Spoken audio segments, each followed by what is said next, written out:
somewhere in the middle when it comes to being the greatest fan cast all about the regulation fuckface show.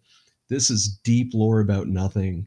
I'm Dennis. I'm here once again with KP, David, Hello. and our new producer, Hello. Misty. Oh, hello. How's everyone doing? We're doing. Phenomenal. We're having a pretty good day, man. Having a pretty good day. And I'm ready to record a podcast with some pretty great people. Absolutely. I know, I'm fantastic. We're always a little bit more fantastic when we get together. We're Hell like the yeah. Voltron of podcasts.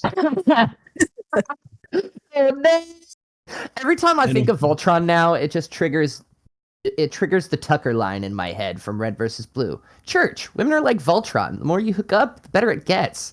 And it makes me feel skeevy. I would hope so. Yeah, but it makes me feel skeevy too. I just think of things that burn off afterwards. Yeah. Oh boy. Like, genuinely, that's probably the only thing that show ever ruined for me is Voltron. And it just makes me feel skeevy thinking about Voltron now. I thought you were going to say it ruined hookup culture, but a lot of things do Jesus. that. So many other things did that way better than Red versus Blue. Let me straighten that out.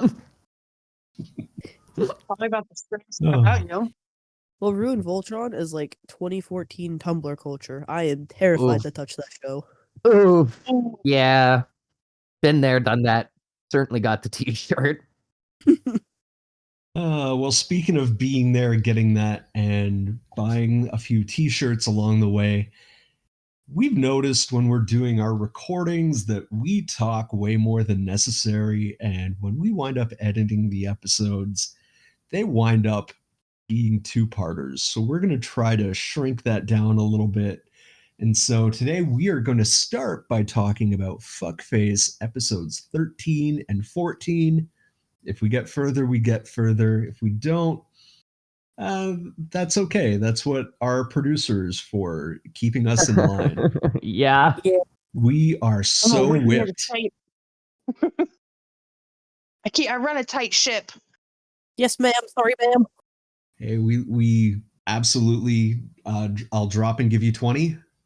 I mean, I've only got about 5 in my wallet, so I don't know.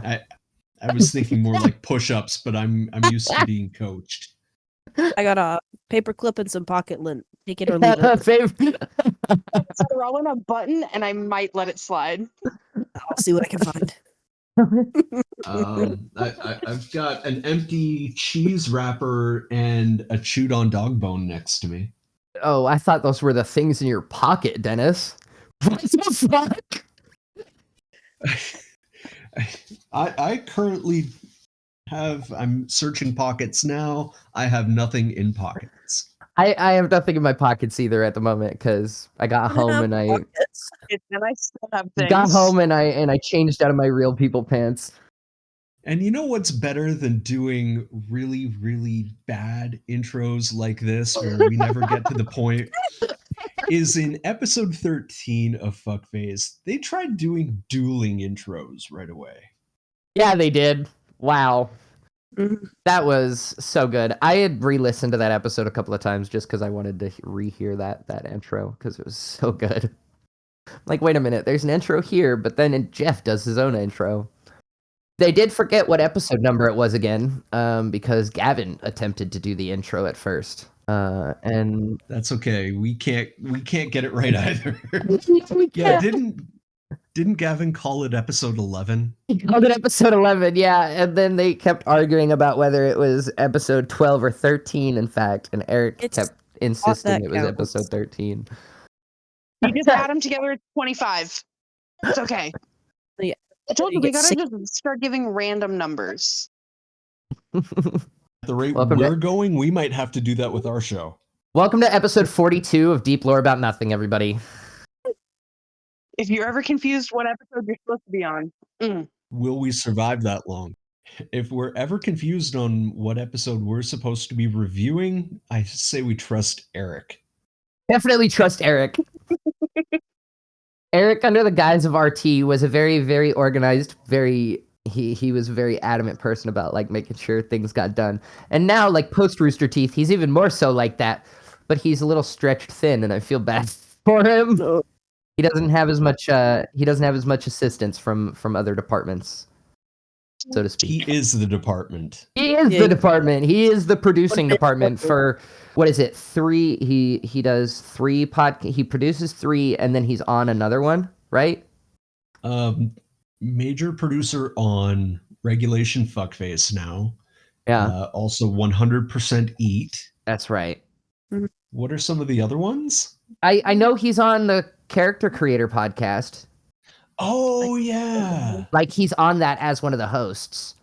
So maybe I was mistaking the 2 being producer of 3, and it's actually 2. But You never knew how to count anyway. It's fine. I really don't. It's okay.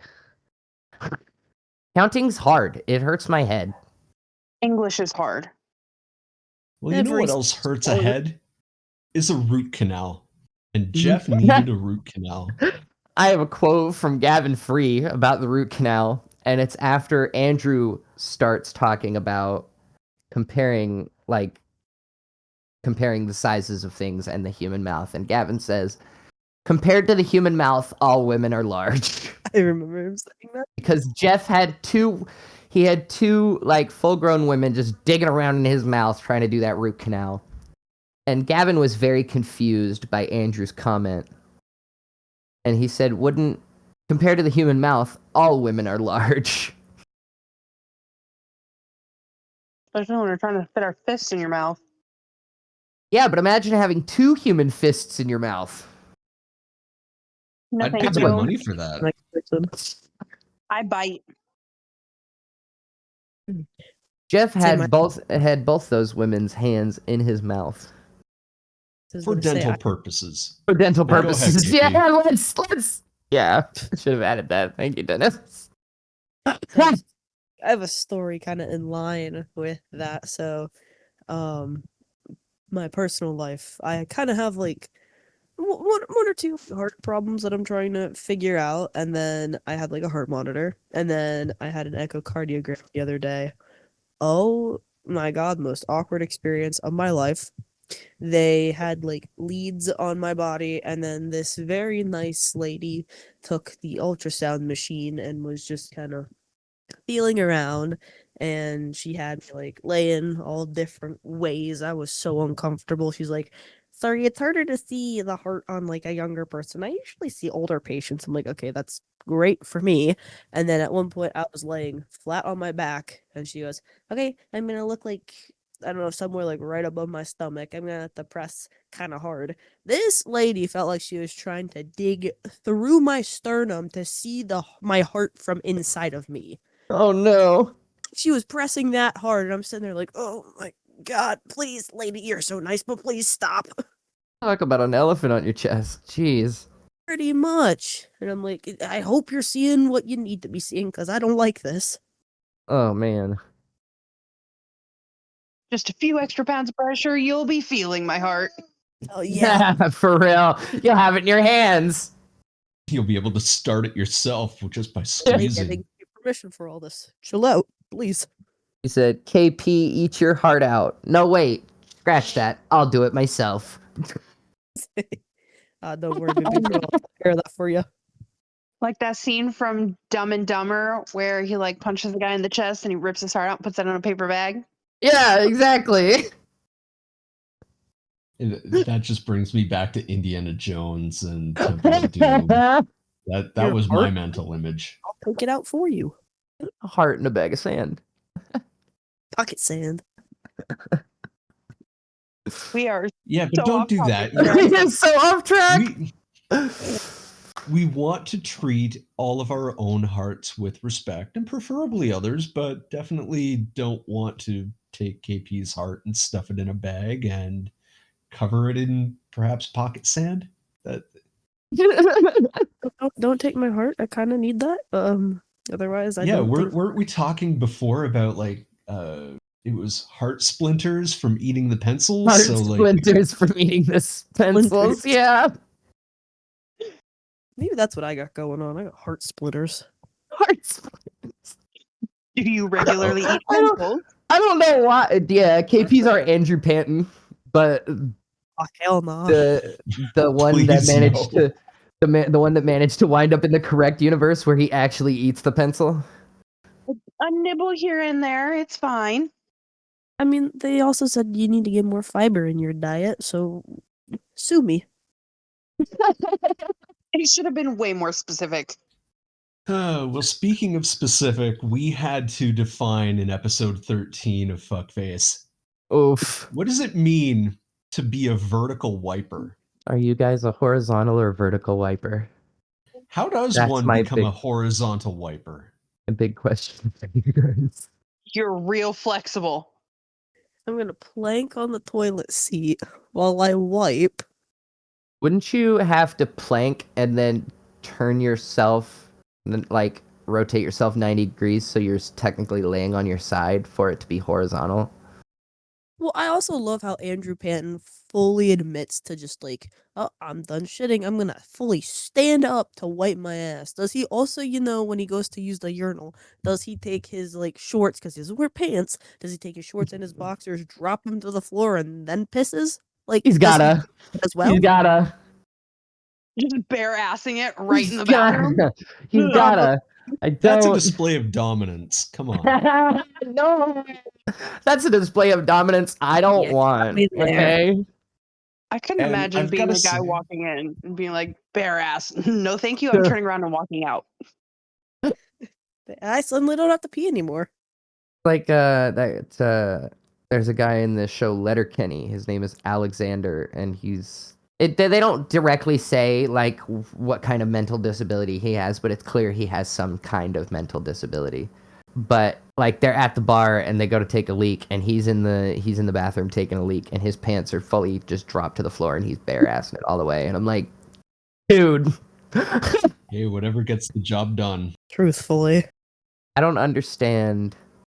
Well, there was an episode of Fuckface where they talked about leaving skid marks, and I got to tell you, if you ever wind up between a combination of bidets and vertical wiping, and just pulling your pants all the way down, even to take a piss, chances are you can avoid skid marks that way.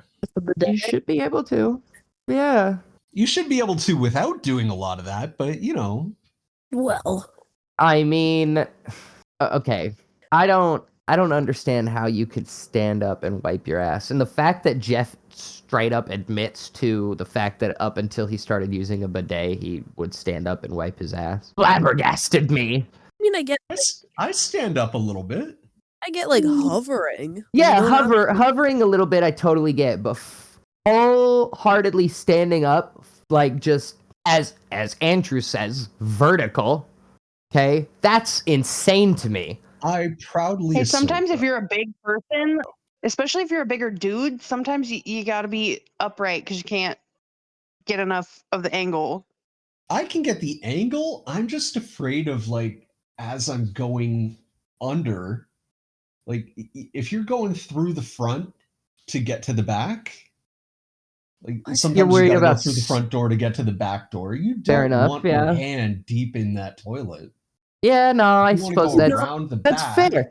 That's fair. To get up a little bit. No, that's So- totally fair. As a guy, If that makes me a vertical wiper, I will proudly stand on the side of the vertical wipers. I mean, hovering. You like that's I mean, at that point, you just put one foot on the toilet and then just start digging. honestly like that's what I immediately just started. Hey. I'll go even worse than that. I'm imagining someone treating the towel bar right across from their Oh toilet no. like it's a ballerina. Like a ballerina, doing yeah. those outfits. Yeah, putting their leg yeah. up and doing dips like that. Like, Uh-huh. hey, if you're that flexible, Uh by all means, right ahead. Okay. I say in the end, as whatever it takes to get you. I mean, if clean in you're that- getting clean and you're happy with it, great. But like, Yeah. I don't know, man. When I was a kid, it was really embarrassing. It was terrible. When I was a kid, It's a safe space. Go ahead. I've already told a pretty embarrassing story on the podcast before, but this is a little bit worse. When I was a kid, I used to stand up and wipe my ass, but like I would never fully get clean, so I would end up leaving skid marks in my underwear. And I like I eventually I got really embarrassed with myself, even though me and my mom were the only ones that knew those skid marks existed. I was still embarrassed of myself. And so like then I started like trying to figure out how to sit down and wipe my ass. They teach you so many skills like that in life. It's sort of like tying your shoes in Yeah. shoelaces. Like sometimes it takes a little practice. Yeah. And vertical wiping is sort of like the two bunny-eared method of wiping your ass. Whoa, no. You know what else would have helped? A bidet. In episode 13, they have bidet stories. Mhm. Because remember when Rooster Teeth had bidet sponsorships? Yep. And everybody had a bidet. I remember when everybody were talking about their bidets. Yeah. Have you ever Right. used a bidet? I have never had the luxury of using a bidet, no. I don't know how you feel about that. Have you, Dennis? But I feel like it would be useful a little bit, just like as like a secondary make sure. Yeah, but it's not intended for like a secondary. That's supposed I to know be it's your not. main. And then I you just know like it's not. pat dry. I know it's not. And Yeah, that's is toilet paper to pat dry? Like, I don't want to be walking around with a wet butthole. well, no, I would still use toilet Interesting. paper to pad myself dry. Like Yeah. I would still dry myself off, but like I don't know, sometimes when I wipe the first time, I don't always feel like I get it, so I end up wiping a second time, but then there's like nothing there or something, and I still feel like I'm still not clean enough. And then it makes me want to take a shower, and that's terrible. Well, allow me to tell you, though, about bidets and showers because I have an accident to share with you guys. Oh, Dennis! So, I will say, at my work, we've got, employee washrooms. We've got a customer washroom. None of them have bidets in them, but the office upstairs, right by the store manager's office, they have a bidet in there. And one day, while I'm closing at work, I'm upstairs, I'm getting some stuff done, doing some computer work. And I had to use the facilities. I go in, I take a leak, wash my hands, do my business, and then I realize as I look down, that toilet has a bidet on it. And having never used a bidet before, and not necessarily knowing if I'll ever get the chance to do so again, You got I excited, decided didn't you, Dennis? I very much did. And I wanted to know, well, first off, I wanted to know, like, how the hell does this thing work and why is it here? Because it looks like a futuristic, at what you imagine or you're told toilets in Japan look like. Yeah. Yeah. And I flicked a knob on it and water shot out of there with so much pressure, it scared the crap out of me. Convenient, I'm right by before a you even had toilet. a chance to use Convenient. it. Not literally, but figuratively in that case. And it sprayed water all over my face and into the bathroom door. Oh no. I'm telling you, bidets, at least how this one was set up, had so much pressure. It would be like having a high-powered super soaker just blasting your... Pressure wash your asshole. The bidet came at you with such ferocity, you got real scared. And it wasn't warm enough for my liking. Oh no. So Defense mechanism. it would take some getting used to, is all I'm saying. But hey, Yeah. my first quote from the lovable Jeff Ramsey, he says after talking about using his bidet, my butthole is 10 years younger. 10 years And then younger. And then he on it- says that he's got he says that if you look at him now and then look at his butthole, he's got a 22-year-old butthole. And I'm like, Jeff, Yeah. that's more than 10 years, buddy. Also, why do you know what a 22-year-old's butthole looks like? Because he was 22 once. Why did Jeff know what his 22-year-old butthole looked like? He probably got curious. I don't want to know his search history. I don't think it takes a search history. I think it just takes No, it took spreading Jeff cheeks with a camera and being like, oh, what's this? walking down to the CVS to get a hand mirror. Or a mirror. Yeah. Everybody has a mirror. That's not what I'm using my mirror for. Well, and if anyone ever did, I hope they wash it afterwards. Yeah, I do have in my notes here though. I have finding out Jeff was a standing wiper for 45 years is kind of insane. That's diabolical. That's fucking nuts to me. With all the things think that I you've can gotta relate get with enough of Jeff an Ramsey angle. to, that baffled me. I mean, like, why would you stand? I mean, like, that just, like, your cheeks are closer together. Like, Yeah, if you're, like, you Yeah, have you you reach a just, like, point where If you stand, you gotta spread them, okay? And that means you gotta put another hand in there, and that's most likely gonna. It has the high potential of sneaking into your butthole by accident and getting poop on your fingers. I don't want that. I don't want that. Are you sure that's not what you want? Yeah, that's why I sit down to wipe my ass. you don't want to be two hands. order of operations, do the cleaning first and then stick a finger in there. Exactly. That way you don't get poop on your finger. Well, yeah, so You don't want to have a shitty time, do you? You want to have a good time. Good God. And I guess that's why we need poop lifeguards. That's why we need poop lifeguards. Protect you from the toilet snakes. Protects you from all the surprises below. So a wonderful thing that happened in episode 13 is Andrew Panton talked about the cult of Krampus.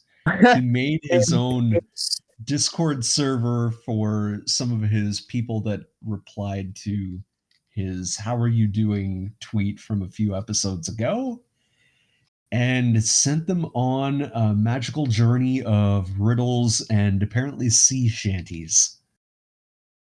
Because why else would I write down "the herring is the king of the sea"?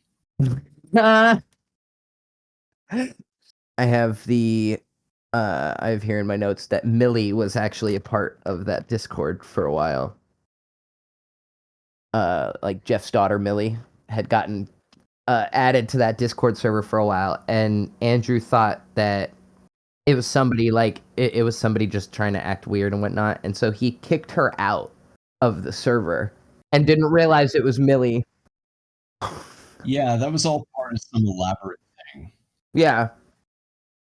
Yeah, like the people on the server like voted her out because they thought she was suspicious. Yeah. It's a real survivor shit going on there. And it was all a part of a random riddle that didn't really have a satisfying ending. It was the worst ARG that had ever been created. Essentially, that's what Jeff was saying. And another thing that happens in episode 13 is they talk about the Ian face and they want to make it their logo. I have... Where is it? I just had it. There it isn't. I had in here that they were talking about a pup named Scooby-Doo and... Pebbles and Bam Bam. Yeah, Pebbles and Bam Bam. Oh, yeah. And that dumb song that... What was the song that Pebbles and Bam Bam were singing? Oh, God, I don't even remember. Oh, no clue. I know it, but I don't remember it off the top of my head right now. Before they had been talking about Andrew's riddle, they had mentioned the fact that one of the reasons that Gavin had almost eaten shit on his bike because of the brakes were because brakes in the UK on bicycles versus brakes in the US on bicycles are switched for their sides. And I didn't know that. God, everything's just wrong there.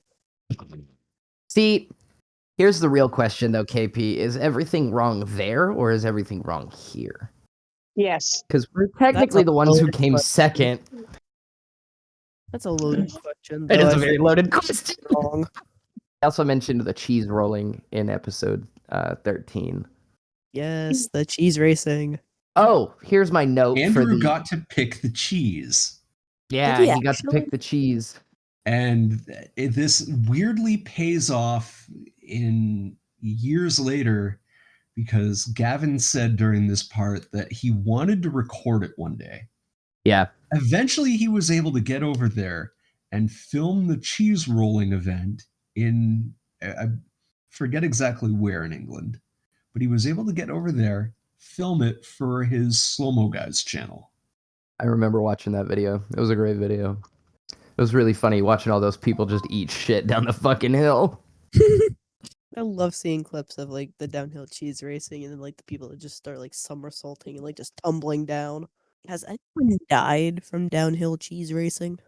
Do they put them like push themselves or like launch themselves down the hill, or does somebody get to sign up to be the one to push them downhill? I think they just start Oh no, running. they're running. They start running down It's the hill. straight up running. They race against a wheel of cheese that's rolling down a hill. Yeah, it's the first one to grab the cheese wins. Oh, is it? I thought it was you have to Yeah. beat the cheese down the hill. No, To grab no, it. because you'll never beat the cheese. They Okay. roll the cheese. The cheese gets a slight head start. That's right. And That's everyone right. tries to get the wheel of cheese, but because it bounces all over the place, it's not like it's going down a ski jumping hill or anything. It's got Right. bumps and it's grassy and muddy and all that. So yeah, people eat shit all the time. I In a remember. weird confluence of events, though, a few years ago, that event was won by a woman who lives on the same island that Andrew Panton lives on. Oh, no way. Interesting. And she knocked herself out while winning. Oh, yeah. I remember that. I remember that. Yeah. I remember hearing about that. Like, it made national Canadian news. It was that big of a story. You know what also made Canadian news? Garfield Cart King Andrew Panton. They were so during the pandemic. We definitely have slow news days up here. I forget you're It's because in you're all Canada. so nice. Yeah, but we have attitudes. You don't have sort of. breaking news. You don't have breaking news stories. Y'all are so nice. I will say, given the state of the world right now, I'd rather have some slow news days. Yeah, dude, I bet. Ooh. I think the entire world needs a few slow news days. Ugh. Well, let's also not forget that Canada is the entire reason for the Geneva Convention. Is that what it is? Like Yeah, whole what you when it can and comes to can't going to do, war, torture-wise and things. Yeah. yeah. So they might be passive now, but they were for sure aggressive. Well, that's why they're passive now. Don't you understand? They're like, I will neither confirm or deny that we got rid out of our system. Dennis is like, I wash my hands of this. Thank you. But no, Misty, you are not wrong. Hey, They I use was it as a checklist. I was not alive in World War II. You weren't? Nope, I definitely wasn't alive in World War One. Fooled me. Damn, KB. Just an attack on Dennis like that. I'm Damn. Dennis. It's okay. I remember I'm the nice one, so I've got to take it in stride and Yeah, but again, you're Canadian. We got to be very careful. He'll take it in stride and then I'm gonna feel bad because he's gonna cry about it later. yeah, but I also have like final editing power on this show, so I can make it seem like you're saying weird stuff or just talking nonsense. I'm gonna do that already. You don't gotta edit it like that. Yes, yes, yes. You're so nice, but please stop. I'll wipe my ass. I was gonna say, I'm pretty sure we already talked nonsense. I don't think you have to edit nonsense into our episodes, Dennis. We come by these things Do the so work. naturally. I will edit out the ums and ahs, and I will add in the humana woozlewazzles. in reference to the Ian face, because I found my note that I had on it. It was just hidden. Andrew describes the face as that it should be the nose is where the hair should be, and mouth in the middle, And standard ears. and standard ears. Standard Yeah. ears. I don't like that visual. I mean, But it's the face of someone looking up, Yeah. straight up into the air. And when you imagine it that way, it makes sense. it absolutely does. And I feel like Jeff actually got the. I feel like Jeff might have actually gotten it correct, and Andrew was just being a shithead trying to fuck with him. He got Probably. it correct eventually. Well, didn't he go through like 2 or 3 iterations of it, and then the last one was like the best one that he did Yeah, it took multiple. in episode 13? I'll have to see Yeah, if I because can then they find those original drawings. I don't know, aside from like what gets printed on the coins, I don't know if I've ever actually like seen those drawings from the episode.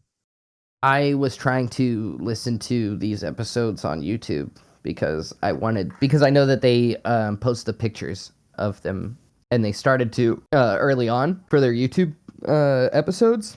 They would post the pictures of things that they talked about just like they do now, and they wouldn't just post them in an Instagram feed. I think this is back when they only had Instagram. This was just before they started putting them. This was just before they started putting pictures on the episodes as they like talked about certain things. But I also found out that if you are gonna watch them on YouTube and you're gonna watch the video version of it, we won't be able to start doing that until season 2 of Fuckface. And we are deep in season 1. I mean, season In the 1 trenches. was only 53 episodes, I think. 51 maybe. I think it was 51 yeah. because episode 52 is the first episode of season 2. I remember it being a whole joke thing. If you were to have tried to draw what Andrew described when he described it, would you have drawn that same thing that we now have as our beautiful podcast logo? I don't think so. I would have totally shaped the nose wrong. Yeah. You think so? I wouldn't have put it on top of the head. I would have put it near the top of the head, and it would have been the wrong shape. It would have been angular, huh? Like it would have been a triangle, huh? I think it would have been more like round overall. Like the head is very square. Yeah, it's very boxy. Yeah. It's like a thought bubble staring up at the sky. Holy shit. I never noticed that before. Seriously? Well, Yeah, in my defense, makes it's because sense. we always have the rest of the face on there. For our podcast logo, it's just the nose with headphone and the head with the headphones on. We don't have the eyes or the mouth. Well, to be fair, let's give the credit where the credit is due. KP has designed our actual That's true. podcast logo, what you'll see in any of our feeds, whether it be on Spotify or YouTube. KP designed that. It's fantastic. It's awesome. It's a Oh, million yeah, times that's better. right. That's right. The logo for the Discord server we are using to do some recording on and have this conversation, it's something that I drew, which does essentially feature an Ian face with it's wearing headphones, and deep lore about nothing is written as if it were the chords of some headphones. But I can't draw for shit, and there's a reason why we went with KP's logo. KP's logo is pretty Between the great. two of us, who do you think went to art school? It wasn't me. And hey, it doesn't take an art critic like Eric to figure that out. That was one of the funniest parts of episode 13 for me, was Eric critiquing everyone's art. That was a great bit.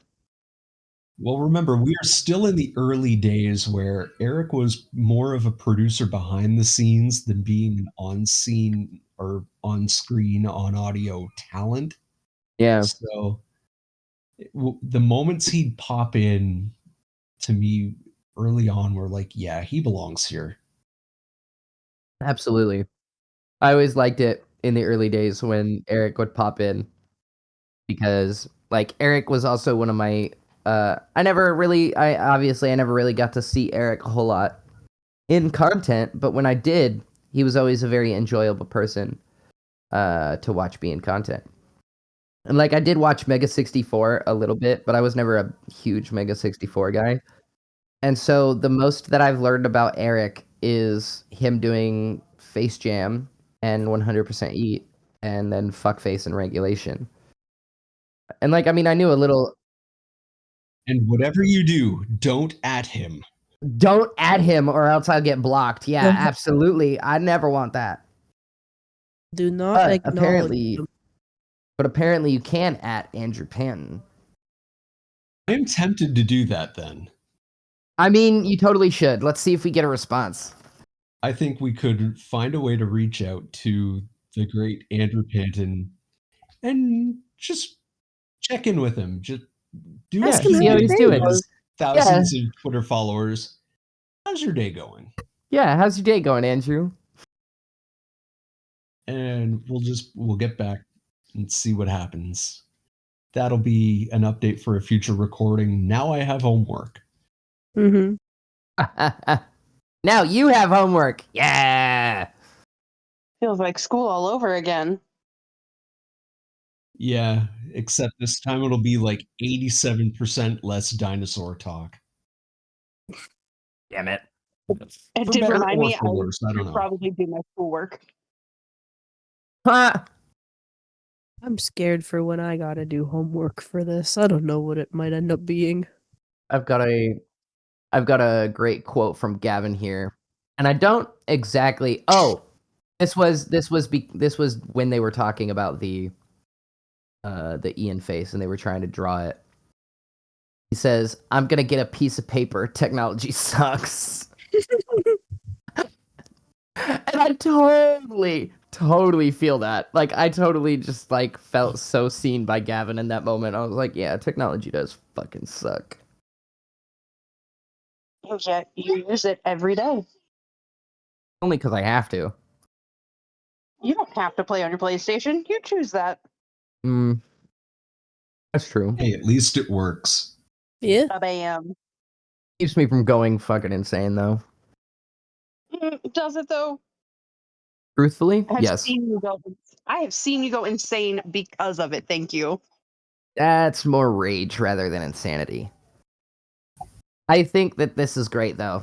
That Millie gets Jeff back for all those years of him screwing with her while she was growing up, and tricking her with misinformation. Are you referring to On Clear? I am in fact referring to On Clear. Millie starts to tell Jeff that nobody says On Fleek anymore, and it's now On Clear. And so Jeff goes around for a whole week saying On Clear in place of like things he would respond to with On Fleek, which I don't understand how that trick would have worked necessarily unless Jeff is actually trying to like use more slang from today, like from modern day. But Jeff doesn't seem like that kind of guy to me. It's probably just one of those Jeff things. is timeless. Jeff is timeless. It just to like make her upset. See, I do see Jeff as somebody who says things ironically and then winds up with them in their vocabulary, like myself. And I think that in this case, Millie was right. Because I don't hear anyone saying, On Fleek anymore. Or On Clear. God, I don't even remember the last time I heard somebody say On Fleek. Hell, I don't even hear a lot of people doing 6-7 anymore. Oh my god. And I'm not saying that's a bad thing. See, that's definitely something that I have to stop myself from saying because I want to say it ironically so bad. I want to say it ironically so bad. Yeah, I really do. Because I want to be a fucking... If you ever say that around me, I'm going to punch you in your forehead. Because I want to be a jackass and just be a troll because that's what I am. I am a lifelong troll. It's what I do. I genuinely have to prevent myself from doing it because I know if I start saying it ironically, it's going to become a part of my vernacular, and I don't want that. I don't want that. That's one of those things that, like, if I start saying it, I'll say it in a certain way that it'll, like, scratch an itch in my brain, and it'll satisfy me auditorily. And then I'll just start saying it over and over again. Well, I have a weird thing about things joining your new vernacular. I have my notes typed out in front of me. And for the last thing in episode 13, it's a question that says Piss Boy activates. I have But Piss Boy activates with no question mark. But my notepad is trying to autocorrect it, and it's suggesting that I call, instead of Piss Boy, I call it Pissoir. So now we have something new to add to our vernacular. Pissoir. Pissoir. The Pissoir.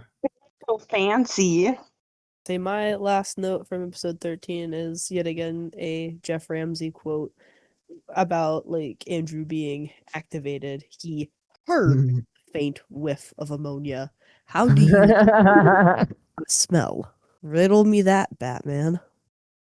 That's I funny would that say, all of you know how if you ever own a dog or a cat, you know, when you walk into someone's apartment and or house and it's like it smells like a cat box or it smells on the carpet like your dog needs some house training. That's that faint whiff of ammonia. Like you can tell that like an animal lives here. Yeah. Mm. Oh yeah. Yeah, I've. That's funny that all of our final note for episode 13 is either Piss Boy Piss Boy. activates or correlates to the activation of Piss Boy. That's fucking funny. Oh, yeah, that's why I thought about this, is because my first note for episode 14 is about a pup named Scooby-Doo, and Andrew didn't know they had started the podcast because they were talking about all those old cartoons. Yeah, like wacky races and puppies. Like Wacky Races, yeah. So one of my first notes for episode 14 was they claim they got derailed because they got there before Eric did. I don't think that that's how they got derailed, but whatever floats your boat. I think you're 100% on that, KP. Like they were born Absolutely. derailed. Yeah. Eric is the rail. They were born without Eric. My first note, though, about episode 14 is Jeff ruins the Ace Ventura sequel for Gavin. And looking back at it, I remember laughing my ass off at Ace Ventura When Nature Calls. But I don't it's a dog shit movie compared to the first one. I don't remember ever seeing the second one. I might have, but I don't personally definitely remember didn't. watching it. It's more about moments than anything else. It's loosely connected skits rather than an actual movie. Isn't that what Jeff more or less was saying about it? Yeah. Now that I've heard it from Jeff, I look back on it and I'm like, yeah, this is just goofy moment after goofy moment. None of it really makes sense. It's completely implausible. It's borderline racist, and yeah, it's hard to very watch. transphobic as well. Well, the first one is very transphobic. Oh. Yeah, it is. Of its time, and it was easy to pass off transphobia back then as comedy. Yeah. Transphobia is not comedy. It is. I think you could make and construct intelligent jokes about people who are trans. That is possible, yes. Right. I've seen it done. Not in a way that At their it's like, expense. Yeah, not at their expense. That's the difference. It's whether it's at their expense or you're cleverly crafting, like you're not just using a stereotype to make a joke. You're cleverly actually trying to craft something, not at the expense of somebody else. That's why I can't go back and watch Ace Ventura 1 anymore, because I have so many trans people in my life that it makes me feel uncomfortable for them. Even if they're not around. Like, I could be alone in my bedroom watching Ace Ventura, and it would still feel uncomfortable. Well, representation in media matters, and when your only representation in movies and TV shows is a one-note joke, it's not fair to that community. Right. We are deeply wholesome for your little show where we were talking about wiping our ass earlier. Sandy, let's spend 20 minutes about talking about wiping our own buttholes, but then we're gonna be very wholesome in this moment. And that's why we do this. My next note here for episode 14, my next 2 notes actually, is intro doesn't technically happen until 7 minutes into the episode, and I double checked because I was listening to it on Spotify, and I was doing it like I was listening to it through my computer, and so I double checked to make sure like where the timestamp was because I wanted to get it right. And it's 7 minutes into the episode before they do like a proper intro for the episode. And then my next note right after that is, are intros necessary? Question mark. For real, though. I mean, and that's what I thought was perfect about it, is because that is a perfect question to pose to the two of you, considering how much of an issue our show has with intros. Times where we do good intros. We've done a couple of good pretend ones. We've done good intros. There are times where we totally ignore them. We are the core of playing with the medium of an intro. Right. Well, we gotta stay true We're to carrying that torch. I will say, I have from this episode my first Eric quote that I have written down. I think it was Jeff saying, or I don't know who said it, where Eric can be the one to do the intros from now on, like anointing him as that intro guy. And I think that was Eric Gavin. goes, he goes, "Oh, great, I don't want it." And then Jeff goes, "Sleep on it." That's yeah. It was Gavin who nominated Eric as the intro guy because of the whole 7 minutes into the episode with intro. Like, I knight you as the intro guy. Oh, great, I don't want it. And then he says, "I don't want it." And then Jeff is like, "Just sleep on it." Well, I'll sleep on it. And yet they do wind up getting Eric to do several of their intros for them. Yeah, they do. And I think that's great. And again, that's just to get them onto a track. It might not be the right track, but it's a better track than whatever tangent they happen to be starting their episode with. Hey, but, it's like, a what- track. What track are they supposed to be on? The one that says, "Hi, welcome to Regulation Podcast." I've got here, they were talking about trying to get Andrew to fire off his fire extinguisher. Yeah, I remember that. That's right. Yeah. Keep egging him on to do that. When they Does first he eventually do it? Yeah, he does. It's quite a few episodes away, I think. It's done in celebration. But it is I'm done in waiting celebration. Bated breath. You're gonna laugh so hard when he finally does it, KP. I'm gonna be like in the break room at work, just laughing. Someone's gonna walk past, like, "What is wrong with you?" Don't ask. Mm-hmm. Here, listen to this guy fire off a fire extinguisher with no context. And then for most of the rest of episode 14, all I've got is burger results because of the burger bet that was proposed. And we hear what happened when Andrew tried to eat. And again, let's go back here. 25 double burgers. And he had 10 hours or 12 hours to do so?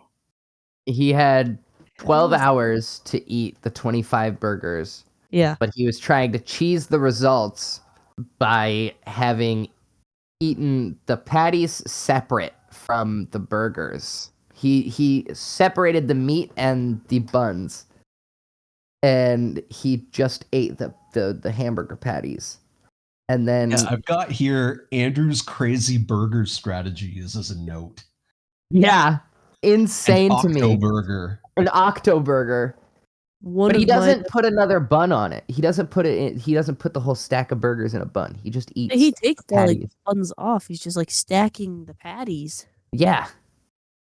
I love how he keeps going with he's his strategy. I'm going to eat them all fast, no matter what happens. All I got to do, if I eat them all fast, like his strategy is if he eats all the meat fast, he won't know he's full. Yeah, he won't know he's full, so he can just eat the bread like little by little. after he's eaten all the meat. Like as long as he Don't gets through all believe the that's meat how really that works. fast, he'll be fine. And I'm like, I like how that's not how stomachs work, my friend. didn't he say that he was looking up like competitive eating tips and he's like, I'm not gonna do that. Oh, I won't. Yeah, He all the skimmed competitive some eating competitive tips. eating tips. He's like, I'm not gonna do any of that. Here's what I could do, but I didn't. Do you think that brushing up very briefly on some competitive eating tips is actually going to help? Or do you think competitive eaters actually have a level of conditioning to what they do? Well, I mean, I happen to know that like competitive eaters before they like go to a competition or whatever, they like obviously they do some sort of training with their stomach because they're Mhm. not eating like that all the time. Like they're not leaving a competition and then still eating like 35 hot dogs or whatever in a day. I put some respect on Joey Chestnut. He But probably I mean they're not eating like a competition status every day. right. And so like I know that they've got to at least do some sort of training to make sure that their stomach can expand when they are in the competition. So I feel like some of those competitive eating tips might have helped him, honestly. And yeah, what that is telling me is that Andrew was set up for failure. Oh, absolutely. Okay, but one of my notes that I have here for like this whole like the second bet or just any of the bets in general, no one's forcing him to do this. He's doing Nope. it of his No, own accord. So Absolutely. because he's what an honorable man. An honorable man who won't eat the pencil. but he's the one even to like he initiates the bets. He's like, I think I can do this. Why? I don't know if this is a good thing or a bad thing. Maybe I have something in common with Andrew. But as I was listening to this episode again and making notes, I have it written down here and I had to ask myself, could I outburger Andrew Panton? Nowadays, Are you gonna go? I would love to see that happen. I don't know if I can. Are you gonna competitively eat the? Are you gonna recreate the double burger bet? I visualized like how I could go about doing that and make that happen for myself. And like, what would I have to do to get 25 double burgers? And how would I store them in a food safe condition? And like, could I do that over the course of give myself 12 hours and like, okay, I'm going to start at this time, end at this time, and I just have to find a way to eat 25 of them. Don't give yourself more homework. Hey, I was never good at doing homework in school. But let's put a pin in that.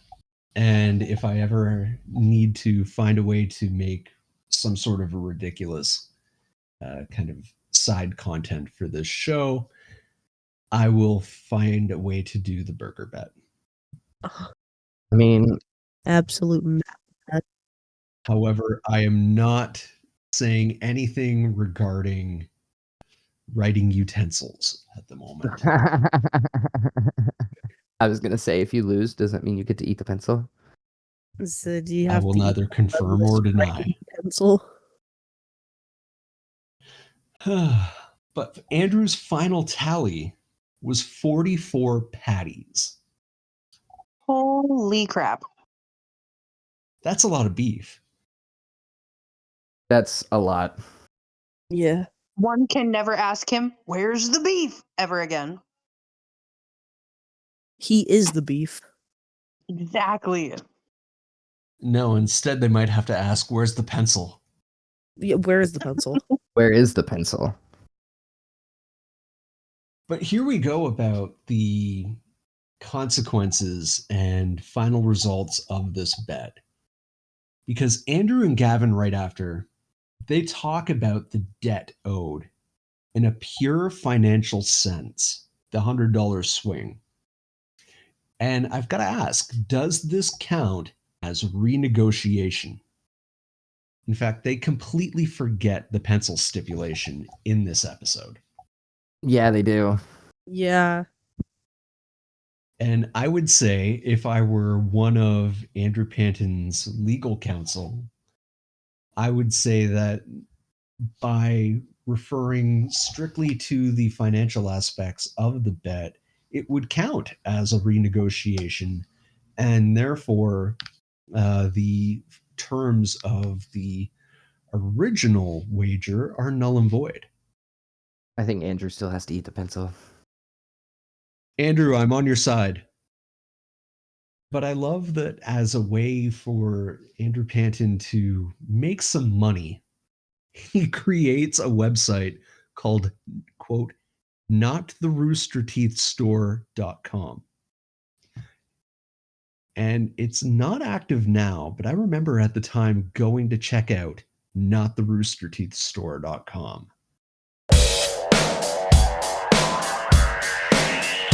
That's all for this week's episode of Deep Lore About Nothing. We'll be back next week with more Burger Bet results talk, outsourcing your outros, and I'll explain why I am a massive doo-doo head. Oh no, KP is getting revenge for my crazy edit earlier.